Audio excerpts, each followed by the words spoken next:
Dalam debat publik calon Bupati dan Wakil Bupati Bengkayang tahun 2020 dengan tema peningkatan pertumbuhan ekonomi berbasis pengembangan agroindustri dan indeks pembangunan manusia. Pada sesi ini kita akan menggali lebih jauh visi misi dan program dari masing-masing pasangan calon melalui pertanyaan yang telah dirangkum oleh tim penyusun materi. Masing-masing pasangan calon diberikan waktu untuk menjawab pertanyaan selama 2 menit. Mohon perhatian untuk semua pasangan calon. Yang pertama, kepada perwakilan pasangan calon nomor urut 2, dipersilahkan untuk memilih pertanyaan yang telah disediakan.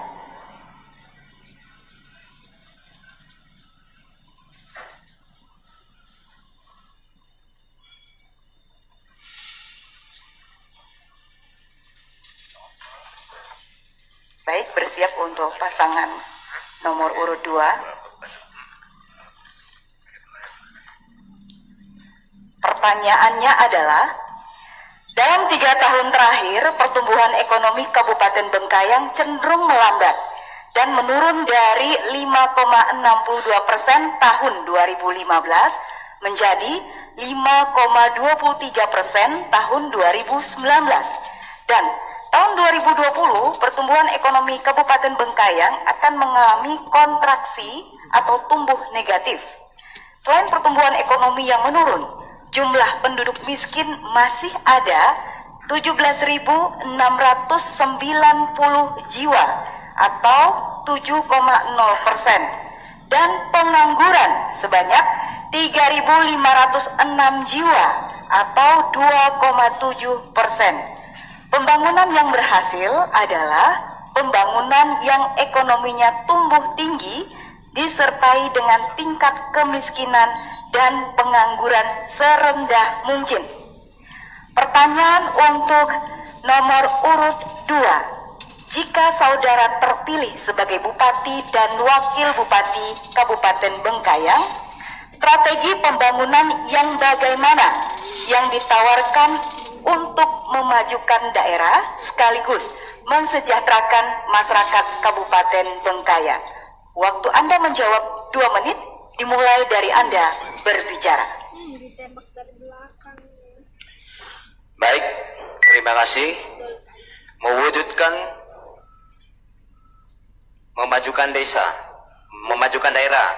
Dalam Undang-Undang Otonomi Daerah Nomor 23 Tahun 2014 disebutkan, pemerintah daerah jauh lebih besar untuk mengurus pemerintahannya, termasuk dalam hal ekonomi, guna mewujudkan daerah, memajukan daerah. Terobosan yang ingin kami lakukan adalah investasi dan menarik investasi, mendorong pembangunan teknologi, kemudian juga menerapkan Undang-Undang Omnibus Law untuk mempercepat perizinan agar investasi bisa dilakukan di daerah untuk mengurangi pengangguran, menciptakan lapangan kerja agar ekonomi masyarakat membaik dan hidup akan sejahtera. Waktu Anda masih ada? Daerah Bengkayang adalah daerah pertanian, maka kita akan menggalakkan pertanian, kita akan bangkitkan kembali swasembada sehingga kita berupaya untuk memajukan pertanian, sehingga pertanian itu adalah dasar untuk kemakmuran masyarakat. Terus terang, kalau tanpa pertanian kita juga tidak bisa buat apa-apa. Oleh karena itu kami berjanji kami akan memperkuat dari sektor pertanian, perkebunan, dan perikanan. Oleh karena itu nanti kita kalau terpilih, kita upayakan supaya itu semua meningkat, supaya kita bisa menikmati kesejahteraan itu sendiri. Mungkin itu saja yang dapat kami sampaikan, dan saya pikir infrastruktur juga mendukung, harus didukung oleh infrastruktur. Kalau tanpa infrastruktur juga kita tidak bisa melakukan transaksi dengan biaya yang rendah. Oleh karena itu kami berharap itu akan kami lakukan. Cukup, waktu Anda sudah habis. Terima kasih. Selanjutnya, kepada perwakilan pasangan calon nomor urut 3, dipersilakan untuk memilih pertanyaan yang telah disediakan.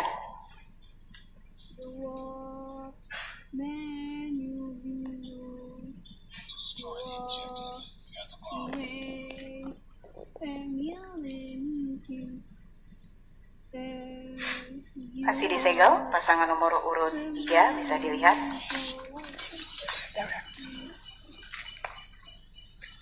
Baik. Pertanyaan untuk pasangan nomor urut 3.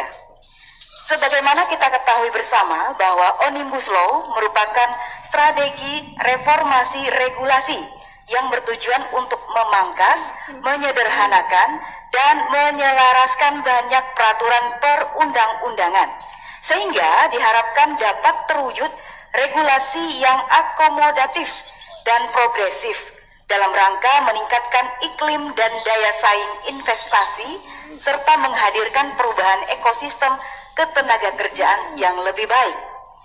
Omnibus Law Cipta Lapangan Kerja yang kemudian dituangkan dalam Undang-Undang Nomor 11 Tahun 2020 tentang Cipta Kerja baru saja efektif diberlakukan. Sebagai konsekuensi dari pemberlakuan Undang-Undang Cipta Kerja tersebut akan ada banyak penyesuaian, perubahan regulasi, termasuk pembatalan berbagai aturan yang telah dibuat oleh pemerintah daerah. Pertanyaannya, jika saudara terpilih sebagai Bupati dan Wakil Bupati Kabupaten Bengkayang, apa langkah dan kebijakan saudara yang akan saudara lakukan agar berbagai regulasi yang diatur dalam Undang-Undang Cipta Kerja tersebut bisa terlaksana di daerah?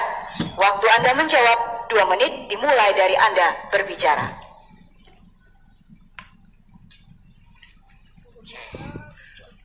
Mempermudah regulasi untuk agar investor mau masuk ke Kabupaten Bengkayang, ini yang menjadi utama yang harus kita laksanakan. Karena apalagi ekonomi Bengkayang di bawah sesuai dengan yang telah ditargetkan. Inilah yang membuat investor tidak mau atau kurang masuk ke Kabupaten Bengkayang. Investasi yang meningkatkan pembangunan di Bengkayang adalah investasi di bidang pariwisata, investasi di bidang produk air minum, investasi dengan adanya pelabuhan internasional, investasi di bidang pertambangan. Inilah yang merangsang agar pembangunan regulasi yang dimudahkan investor bisa masuk ke Bengkayang dan Bengkayang bisa maju dalam ekonominya.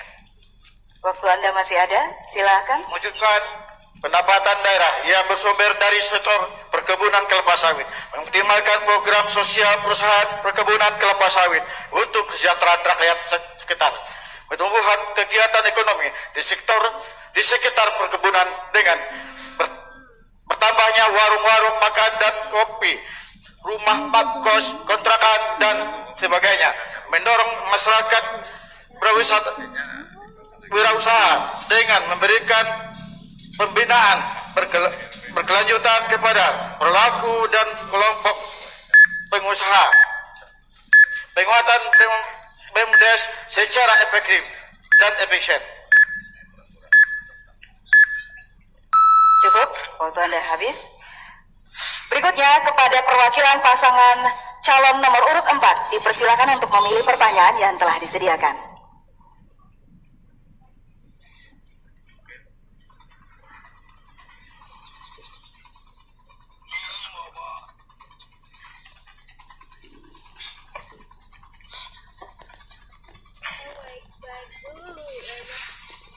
Baik, masih disegel pasangan nomor urut 4.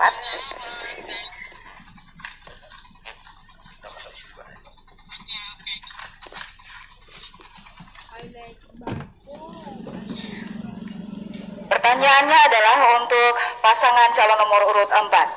Sebagaimana diketahui bahwa wilayah Kabupaten Bengkayang terdiri dari 17 kecamatan dan 122 desa yang secara topografi kewilayahan terdiri dari wilayah pesisir, pulau, pedalaman, dan kawasan perbatasan antar negara dengan negara bagian Sarawak, Malaysia Timur. Setiap wilayah tersebut punya karakter, persoalan, dan tantangan yang berbeda. Apalagi sekitar 60,65% status desanya masih masuk dalam kategori desa sangat tertinggal. Pertanyaannya, berangkat dari kondisi topografi kewilayahan yang seperti itu, jika saudara terpilih sebagai Bupati dan Wakil Bupati Kabupaten Bengkayang, apa roadmap dan rencana strategis saudara untuk meningkatkan infrastruktur dan standar pelayanan publik yang berkualitas, cepat, mudah, terjangkau, dan berkeadilan di Kabupaten Bengkayang? Waktu Anda menjawab 2 menit dimulai dari Anda berbicara. Terima kasih. Terkait dengan kondisi Bengkayang sebagaimana yang disampaikan, tentu saja prinsip pertama yang kita harus pegang bahwa pembangunan itu harus kita berikan secara adil di setiap daerah sesuai dengan kondisinya masing-masing. Walaupun kita sadar betul bahwa setiap daerah sebagaimana yang dijelaskan tadi, misalnya daerah pesisir, daerah pedalaman dan juga perbatasan tentu punya karakteristik masing-masing. Karena itu kita harapkan pemerintah daerah dalam arti mereka yang bertugas nanti kita artinya eksekutif bersama DPR tentu harus pertama-tama melakukan kajian dulu untuk melihat secara persis potensi-potensi apa yang ada di daerah sebagaimana yang disebutkan. Nah, kita tidak bisa melaksanakan pembangunan secara merata dengan kebijakan yang sama terhadap daerah yang berbeda-beda. Nah, khusus mengenai perbatasan harus kita menjadi perhatian utama karena daerah perbatasan adalah beranda terdepan kita dengan daerah luar, sehingga bukan saja hanya masalah potensi pembangunan yang kita akan coba perhatikan dan coba kita tingkatkan, tapi ini juga masalah bagaimana bangsa lain, bagaimana bangsa di seberang kita melihat kita sebagai yang mampu membangun bangsa kita sendiri. Silahkan ditambahkan. Untuk meningkatkan kesejahteraan bagi masyarakat Kabupaten Bengkayang yang terdiri dari 122 desa, 17 kecamatan tersebut dengan tingkat kemiskinan masih hampir rata-rata 60%, maka harus kita memulai dari sisi perencanaannya dulu. Perencanaan itu wajib kita lakukan dengan matang, wajib kita lakukan adanya skala pembangunan, prioritas pembangunan itu sendiri. Dan yang ketiga kita mampu memberikan atau pendelegasian kewenangan masing-masing kepada SKPD yang membidangi. Dan yang keempat kita cukup waktu Anda habis. Terima kasih.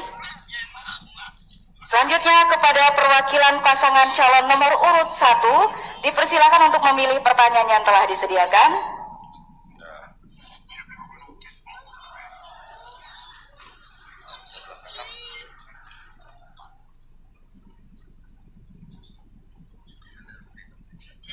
Baik, untuk pasangan nomor urut 1 masih disegel pertanyaannya.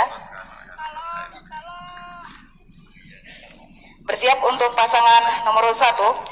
Peredaran gelap dan penyalahgunaan narkotika masih menjadi salah satu masalah nasional dan daerah. Menurut data dari Polres Bengkayang, bahwa penanganan kasus narkoba hingga tahun 2019 mencapai 36 kasus. Tingginya angka kasus tindak pidana narkoba tersebut karena memang Kabupaten Bengkayang memiliki daerah perbatasan darat langsung dengan negara tetangga Sarawak, Malaysia, sehingga menjadi salah satu wilayah rawan peredaran narkotika dan barang ilegal di Kalimantan Barat. Pertanyaannya, jika saudara terpilih sebagai Bupati dan Wakil Bupati Kabupaten Bengkayang, apa upaya dan kebijakan yang saudara lakukan untuk mendukung Inpres nomor 2 tahun 2020 tentang pencegahan dan pemberantasan penyalahgunaan dan peredaran gelap narkotika dan prekursor narkotika P4GN, khususnya pencegahan peredaran dan penyalahgunaan narkoba di wilayah Kabupaten Bengkayang? Waktu Anda menjawab 2 menit dimulai dari Anda berbicara. Baik, terima kasih kepada moderator dan panelis atas pertanyaannya. Karena Bengkayang adalah daerah perbatasan dan daerah perairan, ada Laut Cina Selatan berbatasan langsung dengan Kepri, Tiongkok. Makanya kita harus pertama-tama dalam pencegahan ini bekerja sama dengan BNN dan pihak kepolisian serta imigrasi di daerah perbatasan, bagaimana peredaran narkoba ini jangan sampai masuk ke wilayah kita di daerah perbatasan, khusus Jagoi Babang dan Siding. Termasuk juga di perairan yang kemarin tertangkap hampir belasan kilo di daerah Teluk Suak. Jadi ini salah satu juga kita harus mencegah melalui perairan kerjasama BNN, Polair dan Interpol agar benar-benar peredaran narkoba ini bisa kita cegah sampai masuk ke Bengkayang. Karena narkoba ini sangat berbahaya. Intinya juga kita harus memberikan edukasi di tingkat sekolah, baik dari SD, SMP, SMA, bagaimana narkoba ini berbahaya. Tentunya tidak harus dikonsumsi oleh para masyarakat maupun anak-anak kita. Karena dimulai dari kecil itu tentunya bisa melebar sampai seterusnya. Untuk itu kita mendukung Inpres nomor 2 ini, kita harus bekerjasama dengan BNN bagaimana mengantisipasi peredaran narkoba di daerah perbatasan. Karena kartel perbatasan sangat kuat. Untuk itu kita harus berantas di situ kerjasama dengan BNN, kepolisian dan juga imigrasi dan juga bea cukai, termasuk di daerah perairan. Ini juga harus kita antisipasi, waspadai orang keluar masuk melalui air atau melalui Laut Cina Selatan yang di daerah Lemukutan, termasuk Kabung dan juga sekitar Teluk Suak. Ini adalah salah satu cara bagaimana narkoba jangan sampai masuk ke Kabupaten Bengkayang. Jadi kita bersama dengan BNN, Interpol, kepolisian, imigrasi. Itu mungkin yang dapat saya sampaikan pada debat pada malam hari. Terima kasih. Waktu Anda masih ada, silakan. Cukup? Baik. Baik Bapak Ibu para hadirin dan pemirsa, boleh berikan aplaus untuk para pasangan calon. Hadirin dan pemirsa, kita akan kembali sesaat lagi. Tetap di debat publik calon Bupati dan Wakil Bupati Bengkayang tahun 2020. Kami akan segera kembali.